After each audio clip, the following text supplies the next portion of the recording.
Hey guys! Alright, I am going to make a little video explaining Holy Week. I have been sending your parents some text messages, and it gives you all the details on Holy Week, but I'm going to go into more detail, and I just want you to know exactly what happened this week, why it's so amazing, and I want you to try your best to understand it. And I'm going to try to put it in words where you can understand it, okay? And I have my notes here, so you'll be seeing me look. So that's what I'm doing, okay? All right, so on Monday, Jesus goes into Jerusalem, and the people were waving palms and bowing to him. And palms is like a leaf. I don't know if you've ever seen one. It's a green leaf, and they call it a palm. And they were honoring Jesus. They loved him. They just thought he was amazing. While walking through Jerusalem and going into the temple, which is just like a church, okay? While going there, he sees all these people trading and selling things inside the church. And I'm not sure if you know, but that's a big no-no, okay? We don't sell things in church. We don't trade things in church. It's just not the right thing to do at the right place. This made Jesus very mad. He got angry. Yeah. So these people had all kinds of tables set up with their money, and they were gambling, and they were trading this and trading that. They even had animals like sheeps. They had them there to sell them. And Jesus saw all this going on in the temple, and he got mad. So what he did was took the tables and flipped them. He flipped everything. Everything went flying. He let the animals out free to run. And people was like, "What are you doing?" And he got mad. He got really mad, just like we do today. And what he does is cleans the temple. He cleans the church of all of that bad stuff. And he cries. He is so sad that these people have let this come into the church. And he cries and cries, and he is so mad, so sad, all these emotions at once. So that's what happens on Monday. Tuesday, he continues to clean the temple. And he also preaches and teaches to these people that are standing around still about faith. He preaches to them about faith. Wednesday, he's still cleaning the temple. I mean, these people obviously did some stuff they weren't supposed to be doing, and he's still cleaning. He's cleaning that temple, and he teaches from early morning to late at night. So he gets up early Wednesday morning, goes to the temple, the church, and he teaches all the way till late at night. Okay? Thursday is what we call the Last Supper. Okay? Jesus had disciples, and you guys know that. I'm sure I've talked about it in class, and I'm sure you've heard about it too with your other teachers. But Jesus had disciples, and he invited them to dinner. It's a special dinner. His disciples had been walking a lot that day and doing stuff, and they sat down and they were like, "Oh, my feet are hurting. Don't you wish we had a servant to wash our feet?" And if you don't know what a servant is, let me see if I can explain this to you. A servant is someone that does stuff for you, okay? Someone that is there to do whatever you need and want done, okay? And they were wanting someone to rub and wash their feet because their feet were dirty because they wore sandals back then. And so their feet were dirty from the dirty roads, and they were just tired and hurting, okay? And they're like, "Man, I wish we had had a servant, and they said, Jesus, do you know anybody that can come wash our feet? And Jesus said, sure, lift your feet up. And he took a thing of water, and they said, we didn't mean you, Jesus. We don't want you to wash our feet. And Jesus said, no, let me see your feet, please. And he washed their feet. He was happy to do it. He was happy to be a servant. Okay, he's very humble. We should also be servants, just like Jesus. Okay, that's why I don't know if you got the activity that I asked you if you wanted to do it. You don't have to do this stuff. To wash someone's feet in your family.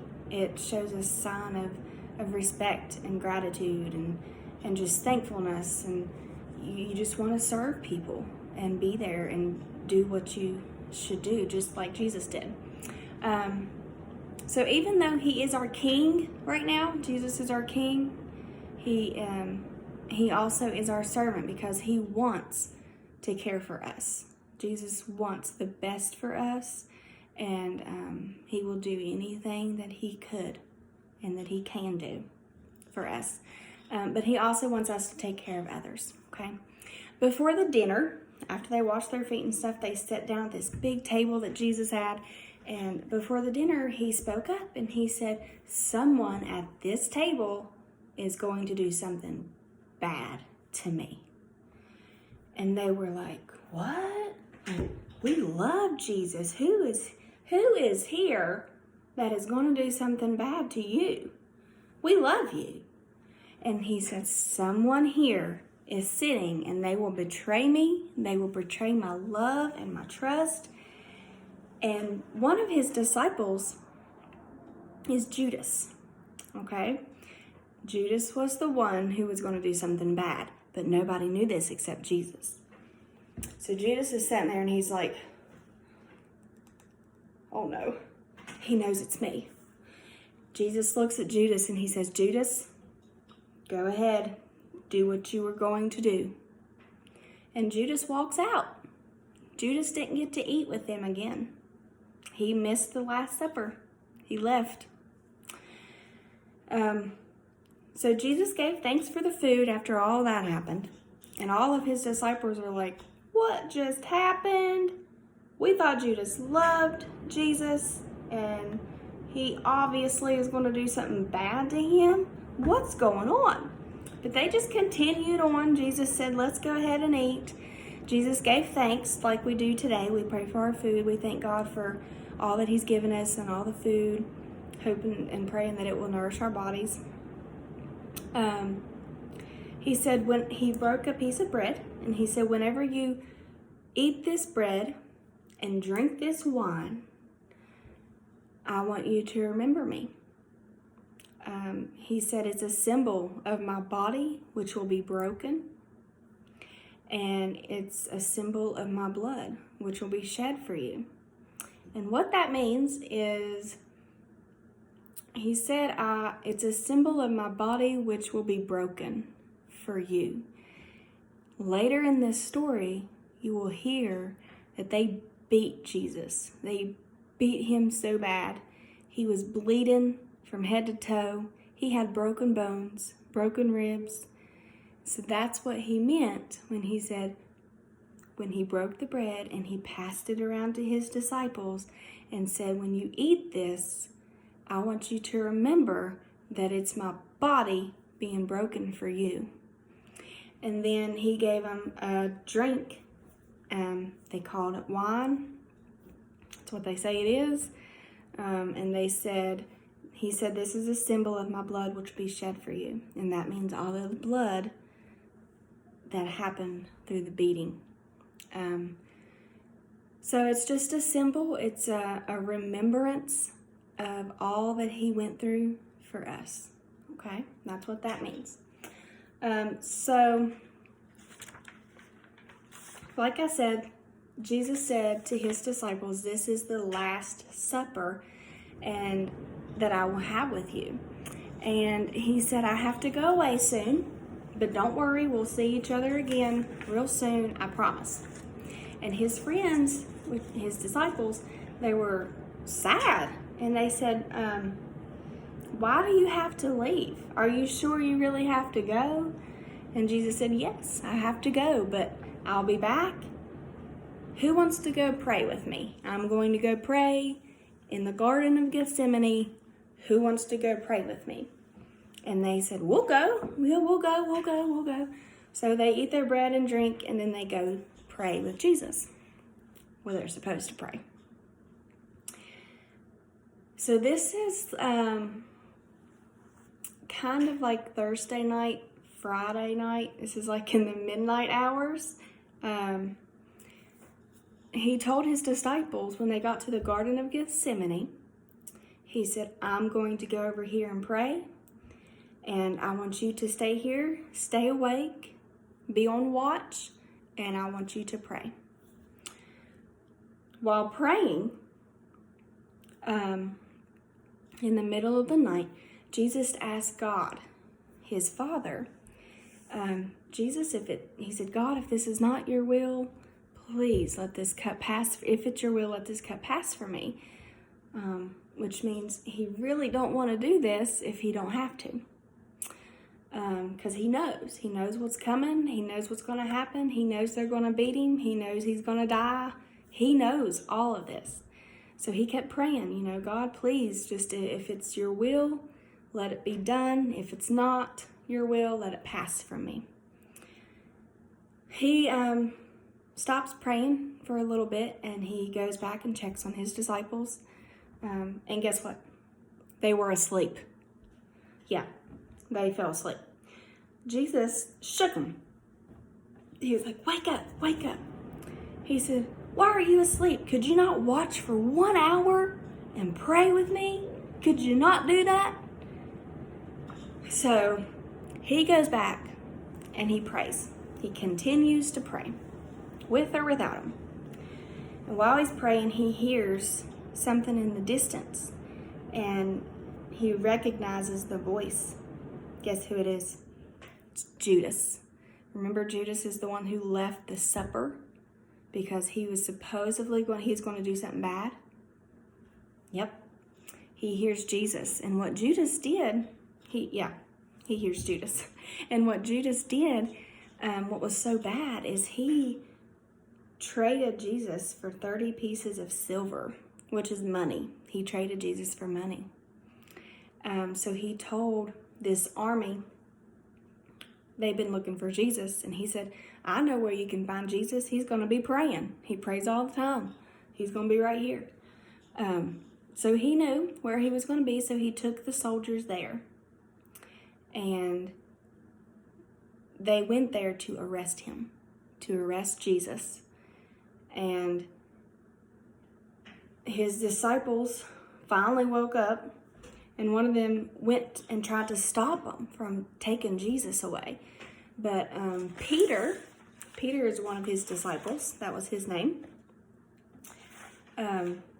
He went up to one of the soldiers and took his knife out, and he cut his ear off. Yeah, took the knife, cut the ear off. And Jesus said, no, Peter, no. Jesus goes over, he picks up the ear off the ground and puts it back on. Yeah, it's a miracle, another miracle. He picks up the ear and he puts it back on. Everyone was shocked. They were like, oh. And that guy that lost the ear was like, oh my gosh, it's back on. This is amazing. Even though he did a miracle, they still arrested him. So they took him away, and just like today, when people get into big trouble, sometimes they have to go to court, and it's called a hearing. They have to go on a hearing and a trial. Well, that's what Jesus did. He had to go to trial. And just keep in mind, he did all of this for you and me. Okay? That we were on his mind the whole time. It's amazing. But just like today, he was on trial, and people kept saying, he's guilty, he's guilty. And they went up to Jesus and they said, are you really the Son of God? And Jesus said, I am.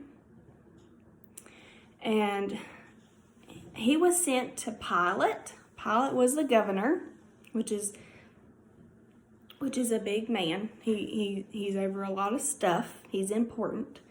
And it was up to Pilate to make a decision to what to do with Jesus. And he said, well, I don't think Jesus is a criminal, and I don't think he's done anything wrong. So you can send him to someone else. So they sent him to King Herod.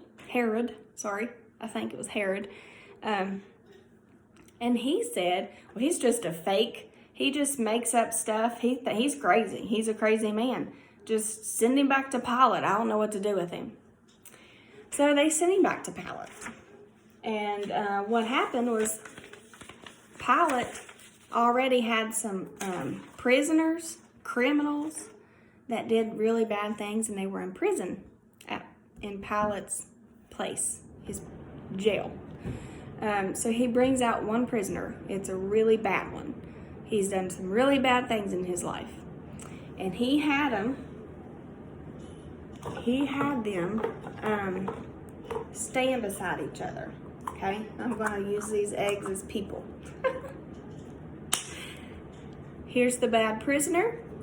Here's Jesus. And he said, which one of these do you want me to set free?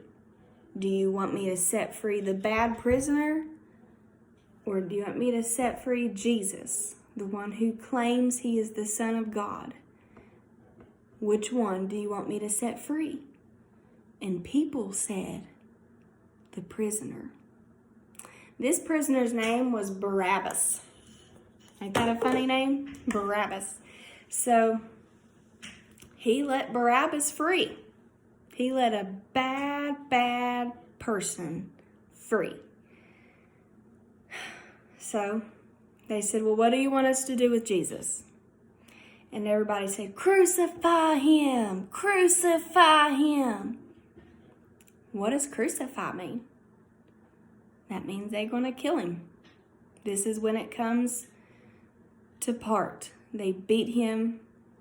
They spit on him, all kinds of stuff. That's what crucify means. And they're going to kill him. So sadly, they decided to crucify Jesus. First, they beat him. They mocked him. They made fun of him and said, oh, you're the Son of God, blah, blah, blah. And they spit on him. They hit him. They kicked him. All kinds of stuff. It was so sad. And then they made thorns. I don't know if you can see my shirt. It looked a lot like this. It was a crown because they made fun of him. Usually kings wears a crown, okay? Just like this. And they put it on top of their head. A lot like a princess. A princess wears a little crown. So they was making fun of him. They said, you're not Jesus. You're not the Son of God. So they made him a crown of thorns. And I don't know if your parents or grandmas or whoever, if you ever seen a rose bush, but that's a good way to say it. A rose bush has thorns on it, which is like these really sharp, pointy things, and they hurt, okay? If you touch it, it hurts. It's really sharp, and it hurts. Well, they made this. It was a circle, and they shoved it on his head, okay? It wasn't nothing that was real easy. They wasn't soft and gentle with him. No, they were mean, and they shoved it on his head. And then it started bleeding, and all the blood was rolling down of his face. So they did all that to him. He was hurting really bad. They made him a cross and said, carry your cross. And this cross was heavy, and he got really tired from being beat. He was already tired. He was hurting. He could hardly walk. He had to carry his cross, and he ended up falling because it was so heavy, and he was hurting so bad. So one of the soldiers picked a man out of a crowd, and he's like, you, carry his cross. So this man helped Jesus carry his cross up on the hill. And they walked up a hill called Golgotha. And the soldiers took nails and they nailed him. Like a real nail and a hammer. and they nailed him to that tree, to the cross. They did this hand, and then his feet. About 12 o'clock, I think it was, the earth became really dark. It got really dark outside. The clouds started getting really like a dark gray. And about 3 hours after that, Jesus took his last breath and died right at that moment. And right at that moment, it started to thunder really loud. The ground shook, and people were like, what's going on? He really was the Son of God. What did we do? Okay. Well, Saturday, Friday's over with. Saturday, a man named Joseph took Jesus. He took his body and put him in a tomb. These days, if someone dies, they usually go in the ground or in a box and they bury them. This is what Joseph did. He took him and he buried him. But back then they called it a tomb. What it is just like a little den. And they had this big rock that they called a stone. And it was huge. I mean, huge and heavy. So they put Jesus in there, put the stone on right in front of it, so that he can, so that was showing that he had passed away, and that was his grave. 3 days went by.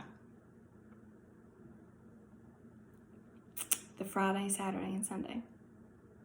Yeah. But on Sunday morning, real early, two women, I think, they cared a lot about Jesus. They went to the tomb to see Jesus's grave and just to pay respects, just like we do these days. And they found the stone was gone. It was rolled away, and they looked inside. Jesus wasn't there. He was gone. And right then an angel come to the woman, and the angel said, "He is not here, for he is risen, just like he said he would." And the woman was so excited, she ran and told his disciples. While they were there talking, Jesus showed up, and Jesus said hi to everyone, and he's like, "I told you I'd be back." And now he's alive and well. And that brings me to John 3:16 in the Bible. You can have your parents help you look it up. John 3:16. Hold on one second. Okay. John 3:16. It says, "For God so loved the world that he gave his only begotten Son, that whosoever believeth in him should not perish, but have everlasting life." And I wanted to show you, if you want to do this at home with your family, you have to have permission, okay? But what we do communion, just like they did with Jesus at the Last Supper. So I get grape juice, and I have this in a little container like you give medicine in. But this is grape juice, and I take a cracker, and I break the cracker, just like his body was broken. And I take this cracker and this grape juice, and I eat it and drink it in remembrance of Jesus. But the Bible says that you need to find yourself. You need to pray before you do this. It's very important. You just can't take it and think it's okay. You need to make sure that he is in your heart, that he is living inside of you, and you need to make sure that you have no sin in your heart. And you just need to make sure that you are prepared to take this. And if your heart is clean, and if you know Jesus and Jesus lives inside of you, you can take this and remember Jesus that way. There's many ways we can remember him, but this is just a special time, a special thing of how to remember him. So I personally like to do it, and that's what we do. But I thought I'd share that with you. That's how I do it. If you want to do it, do it. If not, it's up to you. It's your choice. That's all. That's all I wanted to show you guys. I wanted to show you the whole week. Hopefully I explained it to where you can halfway understand it. More than anything, if you guys don't know if you have Jesus in your heart, or if you don't have Jesus in your heart, please ask one of your parents, call me, ask your grandma, ask anyone to help you pray the prayer of salvation. Because what better time to get saved and ask Jesus in your heart than Holy Week? I mean, that is amazing. That would be so great. And I'm here for you guys. If you guys ever want to talk, if you have a question, if you want me to pray for you, call me. Okay? Have your parents call me. I would love to talk to you. I miss you guys so much. I have realized that I take a lot of things for granted. Even church. We don't realize that we take things for granted. So I miss you guys. I really do. And I can't wait to see you again and be in church with you again and have class again, and do all this in person. But happy Easter, and I hope to see you soon. Bye.